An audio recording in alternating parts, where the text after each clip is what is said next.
This story is titled On My Birthday.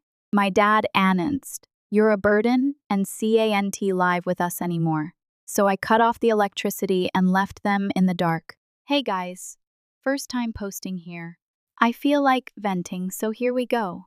Man, life is so weird when you look back at it. For the longest time, I, 23 male, was living with my parents and younger sister in our crappy little house, not because I was some loser who couldn't get his act together, but because my family literally couldn't survive without me.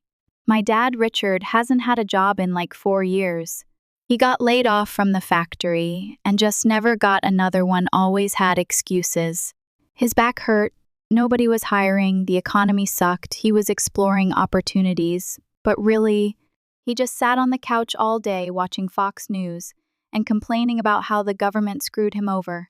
My mom, Linda, worked like 20 hours a week as a receptionist at a dentist's office, but that barely covered the mortgage payment. So guess who was stuck paying for literally everything else? Yep, me. Electric bill? Ethan's got it. Water bill? Ethan will handle that. Internet, groceries, gas for mom's car are all me. I have a decent job that is enough to pay my bills. Problem was, I was paying their bills too, and nobody ever said thank you. It was just expected. My little sister, Sophie, was 16, super smart, just trying to survive high school. Poor kid was always walking on eggshells around Dad. She was the only one who'd actually say thanks when I bought groceries or paid for her school stuff. Then there was my older brother, Nathan, the golden child. He moved out like 2 years ago, but was always showing up for dinner or to borrow money. Dad treated him like a freaking hero, even though Nathan couldn't keep a job longer than a month and was always figuring things out.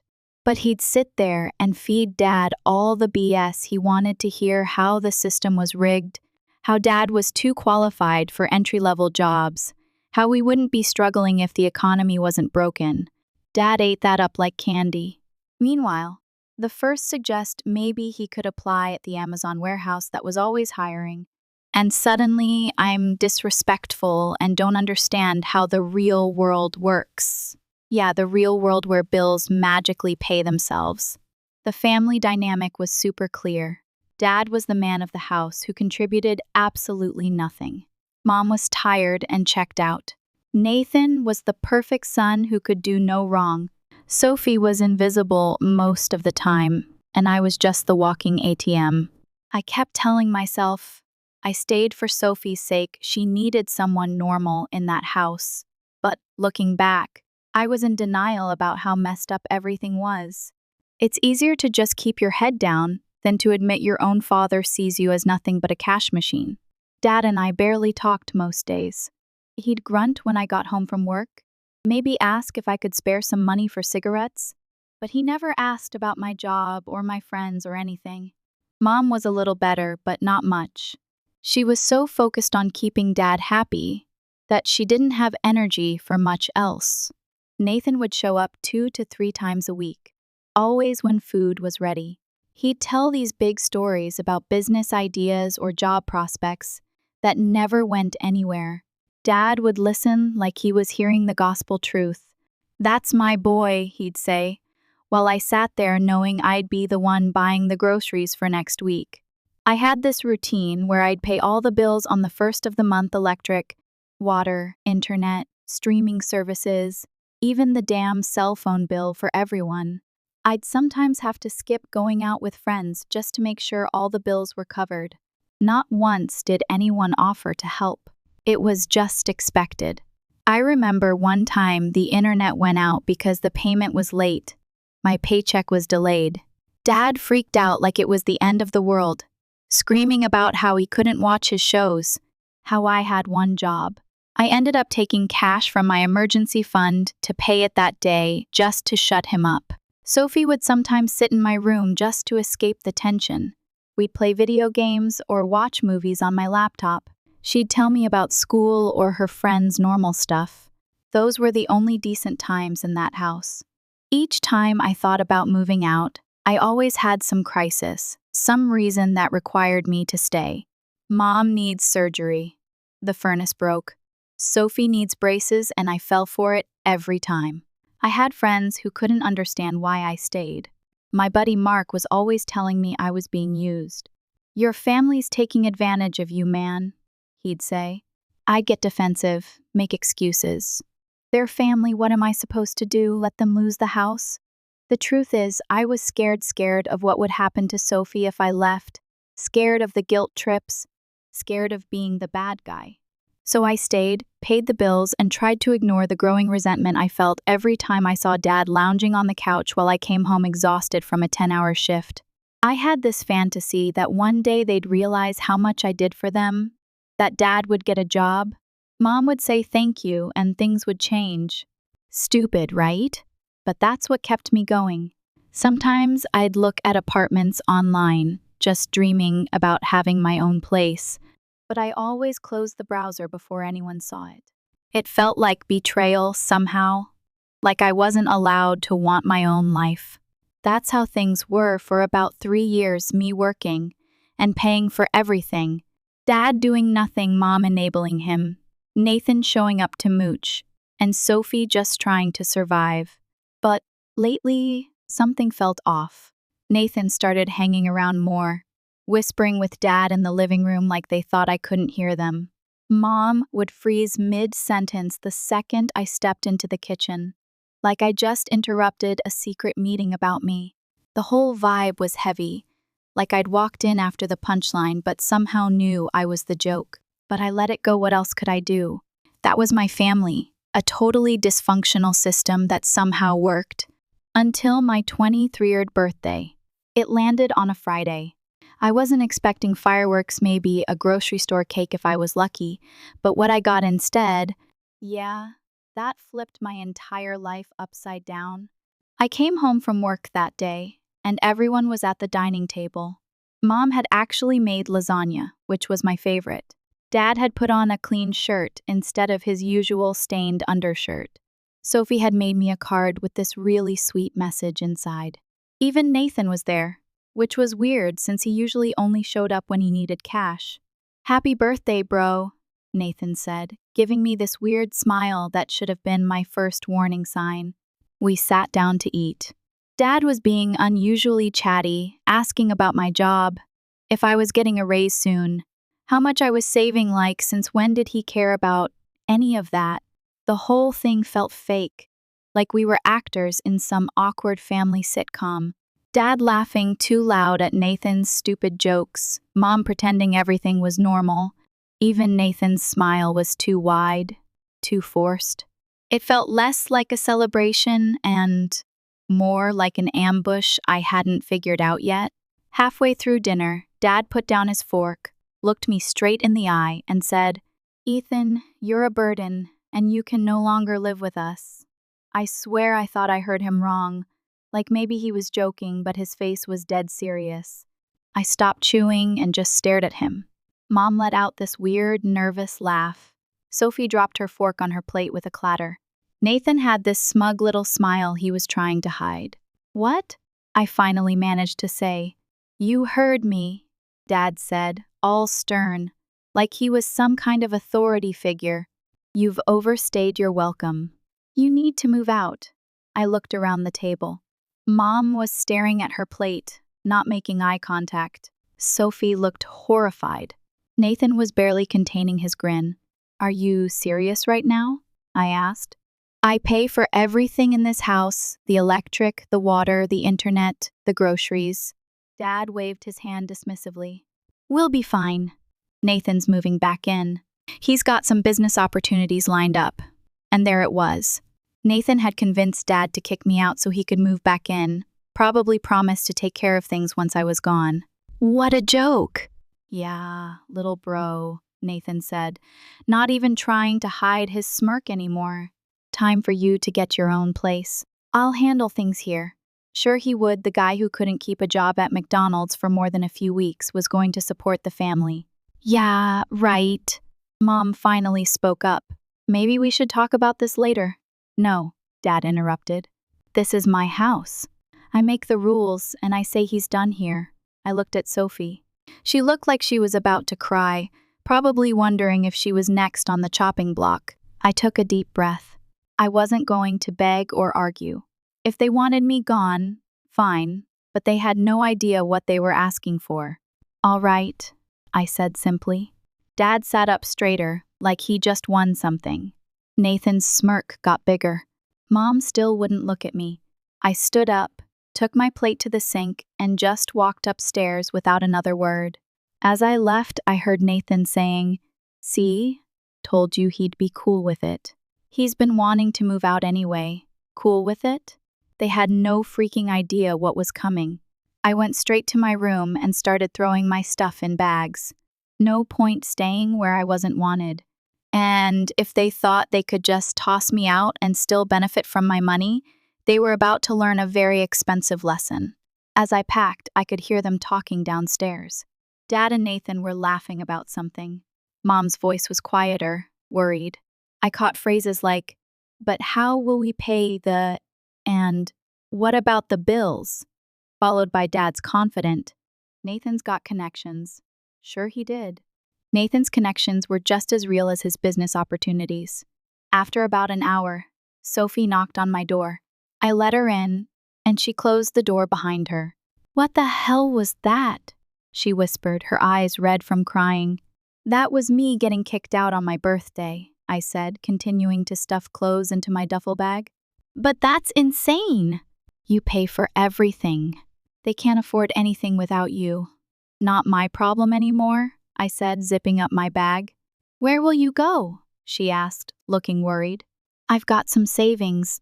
I'll find an apartment, maybe crash with Mark for a few days until I can find a place." She hesitated. "Ethan, can I?" She stopped herself. I knew what she wanted to ask. "You know they won't let you come with me. Not until you're 18.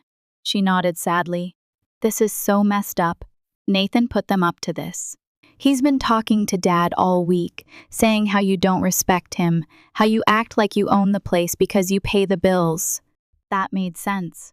Nathan had always been jealous that I had a steady job while he couldn't keep one, and Dad's fragile ego couldn't handle the fact that his younger son was the responsible one. "Listen," I told her, "I'll still check on you. We can text, and when you turn 18, if you need a place to stay, you can come to me." She nodded, then hugged me. "Happy birthday, by the way. Sorry it turned out like this." After she left, I kept packing, making a mental checklist of all the bills I'd need to take my name off of. By morning, they were going to learn exactly what they'd given up.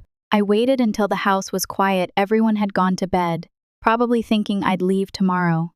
Instead, I carried my bags down to my car at 1:00 a.m. As I was about to pull out of the driveway, I opened my banking app and methodically removed my name from every single bill I paid for them. I cut them off from everything in one night: electricity, water, internet, all of it. The streaming services they took for granted: Netflix, Hulu, Disney Plus gone. Even the family cell phone plan was terminated in a few clicks. I erased every trace of support they'd been leeching off me for years. I crashed at my buddy Mark's place while I looked for an apartment. His couch was lumpy as hell, his roommate was annoying, and his dog kept trying to sleep on my face, but it was still better than staying where I wasn't wanted. "Dude, I can't believe they kicked you out," Mark said when I showed up at his door with all my bags. "That's cold." "Yeah, well, wait till they try to turn on the lights next week," I replied. Mark let me use his laptop to apartment hunt. I found a few decent places within my budget now that I wasn't paying everyone else's bills. I scheduled some viewings for the weekend. For the first time in years, I was only thinking about what I wanted, what I needed. It felt weird but good. I took the day off work on Monday to look at apartments, found a small one-bedroom that was close to my job. I signed the lease that day, paid the deposit, and arranged to move in by the weekend. Things were falling into place.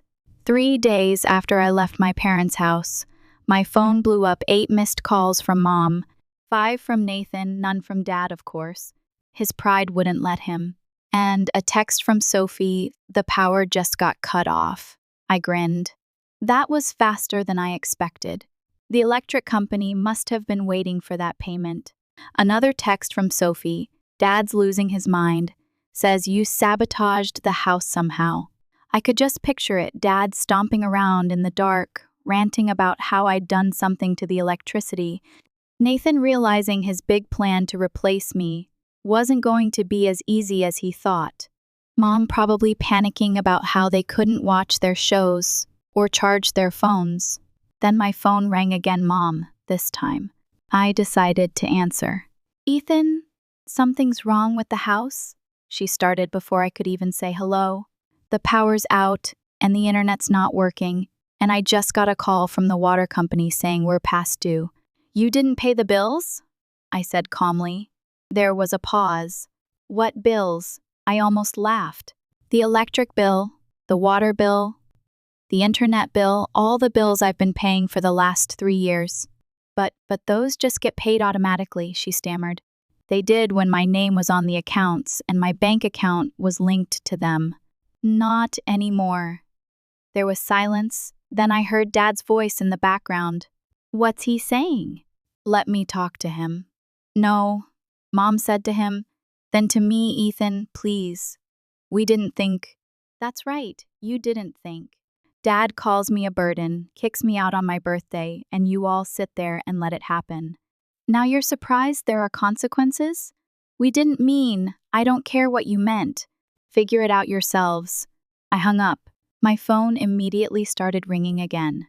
I ignored it. Then text messages started coming in. "Mom, please call me back. We need to talk about this." "Nathan, real mature bro, turn the power back on." "Mom, your father didn't mean what he said. He was just upset." "Nathan, stop being a little bitch and fix this." I blocked both their numbers.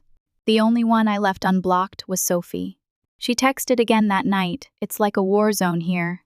Dad and Nathan are freaking out. Mom's crying. Nobody knows what to do." I felt a little bad for Sophie having to deal with all this, but they'd brought it on themselves. The next day, I woke up to find a fraud alert from my bank. Someone had tried to access my account 3 times from my parents' IP address.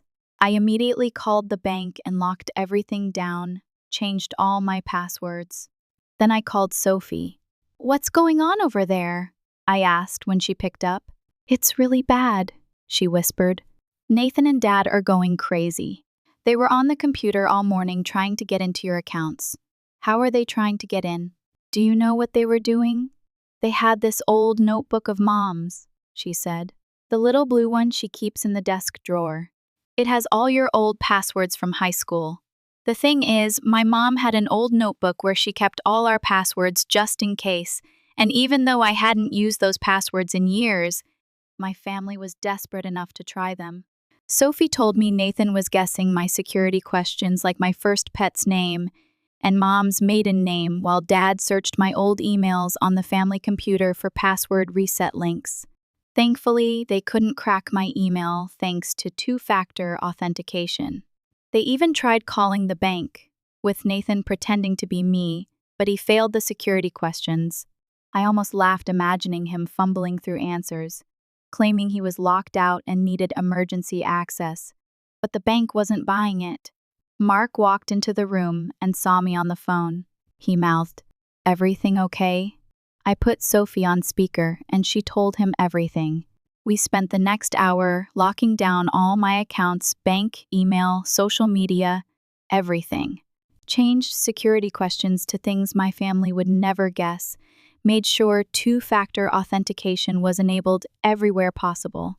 "What about your credit?" Mark asked. "Can they open accounts in your name?" That was something I hadn't thought of. Maybe I better freeze my credit. I called the 3 major credit bureaus and put a freeze on my credit report. No way was I letting them destroy my financial future on top of everything else. The next day, I moved my stuff into my new apartment and kept the address to myself. Yeah, not even Sophie got it, just to be safe. She only had my new email. Later, she told me the power and water were still off, and the electric company wanted some ridiculous deposit because of past issues.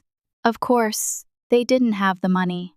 Then she dropped the real bomb. Dad and Nathan were convinced I owed them my savings and were talking about making me pay and not in the let's have a calm discussion kind of way. Well, knowing my dad, I knew he was capable of doing anything if he got desperate enough, and Nathan would follow his lead without thinking twice. That kind of rage mixed with desperation, that's a dangerous combo. My stomach was in knots just imagining what they might do. So I went full paranoia mode, checked every lock, kept my phone fully charged, and slept with a baseball bat next to my bed. Maybe it was over the top, but when you know what someone is capable of, it's better to be paranoid than caught off guard. The next morning, I got another text from Sophie. They were gone all night, came back super upset. I think they were looking for you. Great, they were actually hunting for me now. I called Mark, told him Dad and Nathan might be looking for me, and asked him not to give away my location. He suggested calling the cops, but I held off. Nothing had happened yet, and I just wanted to be ready. I went to work but was distracted all day, kept checking my phone for messages from Sophie, nothing during the day, which I hoped was a good sign. When I got home, I checked my mailbox and found a handwritten note stuffed inside. My blood ran cold when I saw it. We know where you live. This isn't over. Someone had followed me, or maybe they'd gotten my new address somehow. Either way, they knew where I was. I didn't have to wait long for shit to hit the fan. 2 nights after finding that note in my mailbox, I was hanging at Mark's place, playing video games. I still had some stuff there and was planning to move it to my new apartment. We were in the middle of a match when someone started pounding on the door like they were trying to break it down. What the hell? Mark paused the game. My stomach dropped, I just knew. Don't open it, I told him, already reaching for my phone. The first pound shook the whole damn wall, making the controller slip in my hands. Mark's dog went nuts, barking and snarling, the sound bouncing off the walls. My stomach dropped, and my pulse hammered in my ears. I didn't need to look, I already knew who it was. The pounding got louder. Ethan, open the damn door. It was definitely Nathan's voice. Mark looked at me, eyes wide. Dude, what the? I'll handle it, I said, dialing 911. Just don't open the door. You can't hide in there forever. That was my dad now. You think you can just walk out on your family after everything we've done for you? I almost laughed at how backwards that was. As the 911 operator picked up, I need help, I said quietly. My father and brother are outside my friend's apartment, threatening me. They're trying to break in. Ethan! More pounding, then I heard something that made my blood run cold, the sound of something hard hitting the door. Not a fist, something else. I looked through the peephole and saw Nathan holding a baseball bat, Dad behind him, face red with rage. They've got a weapon, I told the dispatcher. A baseball bat. They're trying to break down the door. Officers are on their way, she assured me. Stay on the line. Mark had backed away from the door, looking scared. Dude, your family is psycho. The pounding continued, with Nathan and Dad taking turns shouting threats. You ungrateful piece of... You're going to pay for what you did. We're your family, you owe us. Then the door swung open, and Nathan shoved his way in, his eyes wild and baseball bat still in his hand. Before I could react, he dropped the bat, lunged, and grabbed my shirt, yanking me forward so hard I stumbled. His grip twisted the fabric, choking me for half a second. You think you can screw us over? He hissed, his face inches from mine. You think you can just leave us to rot? Let me go, I gasped, struggling, but his grip only tightened. His eyes burned with fury, and in that moment, I realized he wasn't bluffing. He'd hurt me if it came to that. Suddenly, there was noise behind me. I turned my head, barely able to breathe, and saw 2 officers stepping into the room. The baseball bat lay on the floor exactly where Nathan had dropped it. One officer stepped forward, sharp and direct. These men were threatening you? I nodded, my voice rough. That's my father and brother. They were trying to break in. They had that bat. The officers moved fast, separating them, asking questions. Dad was already in damage control mode, his tone casual, like they just dropped by for coffee. We were just here to talk, that's all. But Nathan wasn't playing along. His rage was too loud. He abandoned his family, he shouted. Left us with no power, no water. He screwed us over. The officers exchanged a glance. One turned back to me. Serious. Do you want to press charges? I looked at Dad, his face shifting from anger to disbelief. Nathan was still ranting, digging his own grave with every word. Yes, I said, trying to catch my breath. I want to press charges. The handcuffs clicked shut around their wrists. Dad's face twisted, stunned, like he couldn't believe it had come to this. Nathan kept struggling, yelling until they shoved him into the back of the car. As they were led away, Dad threw me one last look, pure venom in his eyes. This is how you treat your family? I couldn't believe the audacity. The family I spit? And just like that, they were gone, taken away in separate police cars? Mark stood beside me, still staring like he couldn't believe what he just witnessed. Dude, your family is messed up. Not my family anymore, I said, calm and final, as I watched the red and blue lights fade down the street. That night, Sophie called me in tears. They arrested Dad and Nathan. Mom's freaking out, saying it's all your fault. They showed up with a baseball bat, Sophie. What was I supposed to do? She was quiet for a moment. I know. I'm not blaming you. It's just everything's falling apart here. Mom's trying to get money together for bail. With what? She doesn't have any savings. Silence because we both knew the truth without me. They were broke. Just be careful, I told her. Lock your door, and if Mom starts acting crazy too, call me. I hung up, feeling a mix of emotions, relief that Nathan and Dad were temporarily out of the picture, worry for Sophie, and a strange sense of peace. The next morning, I woke up to a text from Sophie. Mom's going through your room, selling your stuff. I called her immediately. What is she selling? Everything, Sophie said. Your old gaming console, your TV. She took your laptop to the pawn shop this morning. I was furious. That's theft. Those are my things. She says anything you left behind belongs to the house now. I hung up and called the police, reporting the theft, then drove over to the house to get whatever was left of my belongings. When I pulled up, something made my stomach drop. My old motorcycle was sitting in the driveway, the one I'd left at my buddy Dave's place for safekeeping. I got out of my car, seething. Someone had hotwired it or gotten the spare key I kept in my desk drawer. The gas tank was nearly empty, and there were fresh scratches on the side. Before I could even knock, Mom opened the front door, arms crossed. Oh, now you show up. You stole my motorcycle, I said, trying to keep my voice level. She shrugged. It was just sitting at Dave's place. You weren't using it. The casual way she admitted to theft blew my mind. It's my property. How did you even get it? Nathan hot-wired it, she said before trailing off, not wanting to mention the arrest. Give me the key, I demanded. We need money, Ethan, she said, as if that justified everything. Your father and brother are in jail because of you. No, they're in jail because they tried to break down a door with a baseball bat. Now give me the key to my bike before I call the cops again. Something in my tone must have scared her because she went inside without another word. A minute later, she came back and threw the key at me. There, she spat. Happy now? I'm getting the rest of my stuff. And then I'm gone for good. I walked past her into the house. Sophie was waiting in the hallway, looking anxious. She sold your laptop already, she whispered. And your gaming PC. I closed my eyes for a second, trying to stay calm, then looked at Mom. Where's the money from my laptop? We needed it for bills, she said defensively. That was it, the final straw.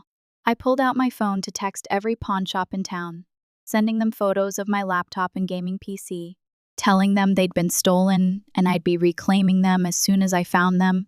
Then I turned back to her. You've got 24 hours to get me that money, or I'll show up at every pawn shop and take my stuff back myself. And if it's gone, you'll owe me every cent. I'll take whatever's left in this house if I have to. Her face went pale. Ethan, you can't be serious. Dead serious, I shot back. You should have thought about that before you kicked me out and sold my stuff like it was yours. We were desperate, she cried. The power's been out for days. Nathan and your father are in jail, and whose fault is that? I said coldly. You made your choices. Now deal with the fallout. She stood there, speechless, as I grabbed the last of my things. Before I walked out, I looked her dead in the eye. I'll be back tomorrow. If I don't have my money, I'll start clearing this place out, furniture, appliances, whatever it takes to make it right. As I left, Sophie stood beside me, pale and shaking. Is this really happening? Yeah, I said. It is. I spent the next hour gathering the rest of my stuff from my old room. Most of the valuable things were gone. Mom had already sold them, but I got my clothes, some books, and a few keepsakes. As I was loading the last box into my car, my phone buzzed a text from a number I didn't recognize. Your dead meat. Had to be Nathan. Someone must have bailed him out. I showed Sophie the text. Her eyes went wide. Ethan, you need to go now. Let me get my stuff first, I said. We quickly finished loading my car. As I was about to leave, I gave Sophie a hug. 2 more years and you can get out too, I told her. Call me if you need anything. She nodded. I know. I'll be okay. As I pulled out of the driveway, I saw headlights turning onto our street. It was Dad's truck, with Nathan driving. They must have both made bail somehow. I didn't stick around to find out what they wanted. I floored it and drove away, watching in my rearview mirror as Nathan jumped out of the truck and shouted something I couldn't hear. My heart was pounding as I drove to my new apartment. I called the police again, told them about the threatening text and that my father and brother, who had just been arrested, were now following me. We'll send a patrol car to check on you, the dispatcher said. In the meantime, lock your doors and don't answer for anyone.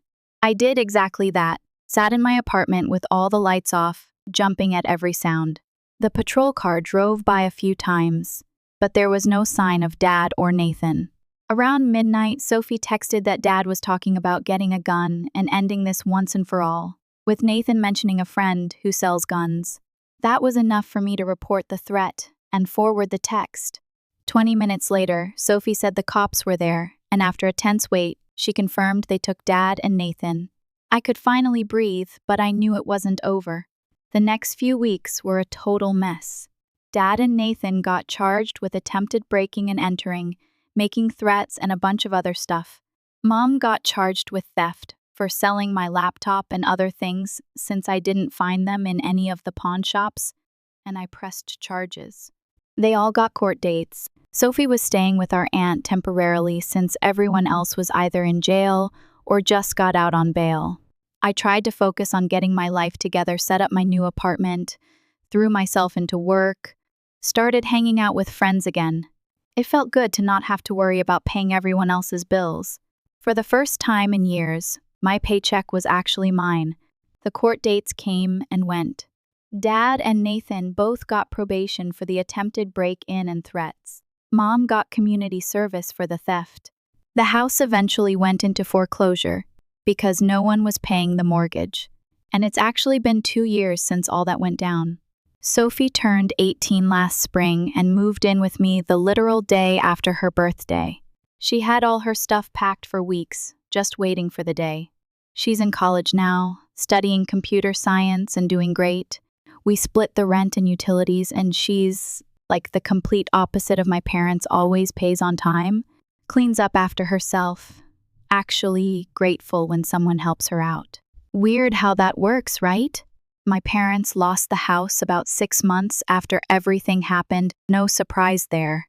The mortgage hadn't been paid in months, and once the foreclosure process started, they couldn't stop it. They didn't have the money or the credit to get another place, so they ended up in this crappy apartment complex on the edge of town. Dad still doesn't have a job. Mom picked up more hours at the dentist's office, but it's barely enough to cover rent. Nathan bounced around for a while, couch surfing and still talking about his big business opportunities that never seemed to materialize. Last I heard, he got arrested for selling weed, so those were probably the opportunities he was always talking about. What a winner! The restraining orders against Dad and Nathan expired after a year, but they haven't tried to contact me directly again. I think they finally got the message, or maybe they just ran out of energy for all that drama. Either way, I haven't had to deal with them, which is all I wanted. Mom did try to reach out a few times, first through cards on my birthday and Christmas, then eventually through email, always the same basic message. We're family, I miss you, can't we put the past behind us? Never an actual apology for what they did. Never any acknowledgement of how messed up it all was. I ignored all of it for a long time. Then, about 6 months ago, I finally wrote back just a short email saying, I wasn't interested in rebuilding a relationship with people who treated me like an ATM, kicked me out on my birthday, tried to break into my friend's apartment with a baseball bat, stole my possessions, and then threatened my life multiple times. I told her that if she ever wanted to have any kind of relationship with me again, it would start with a real apology and some serious proof that they'd changed. Her response? We were desperate, you have to understand that. Still making excuses. Some people just can't admit when they're wrong, even when the evidence is staring them in the face. So that was it, the final straw. I blocked her email address and moved on with my life for real. And honestly, life is pretty good now. I'm dating a really cool girl who actually appreciates the fact that I'm responsible with money. I have my own place with Sophie, my own car that nobody steals, and bills that I pay because I want to, not because I'm being guilted into it. Sophie still talks to Mom occasionally, mostly through text. I don't try to stop her, that's her choice, but she's smart enough to keep boundaries in place. She doesn't tell them where we live. She doesn't give them money. She doesn't let them guilt her. I'm proud of how strong she's become through all this. For now, I'm focusing on my own life, on building something positive, on being the kind of person who doesn't treat others like walking ATMs, on being someone Sophie can count on being the exact opposite of what my parents were. And you know what? That feels pretty damn good.